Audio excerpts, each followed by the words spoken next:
If the continental plates are moving, what might cause them to diverge from each other? Magma can sometimes well up from the deeper portions of the mantle, sometimes forming plumes, and this can weaken the crust above it, introducing cracks and faults.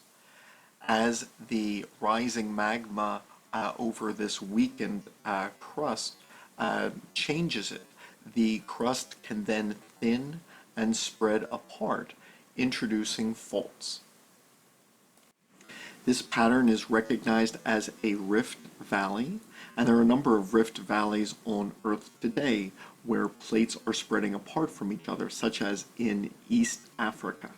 Someday in the distant future, East Africa will rift away from the remainder of Africa.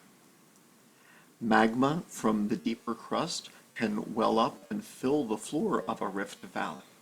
It could also fill the vertical faults which are created, and after the magma hardens, this igneous rock which fills a vertical line would be known as a dike, and magma can also then form horizontal sills if it fills in a horizontal fissure between layers. A neighboring ocean may at some point encroach upon a rift valley and fill it, forming a narrow seaway.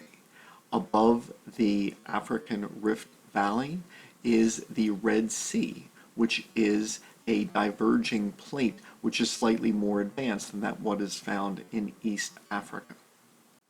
Eventually, the two opposing sides may separate to such a degree that it is not a narrow seaway which separates them, but rather a narrow ocean, which has a mid-ocean ridge running through it.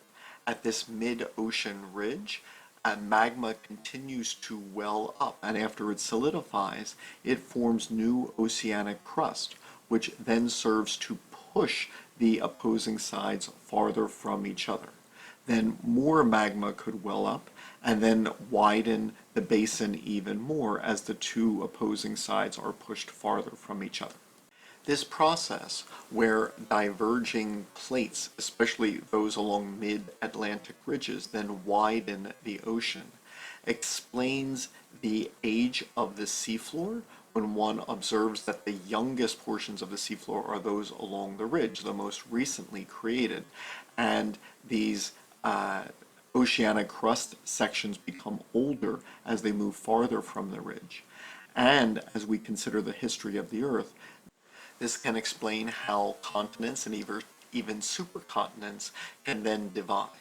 It is thought that Pangaea, at the end of the Triassic period, began to rift apart through such a process, creating the infant Atlantic Ocean, which would separate the continents which were once joined.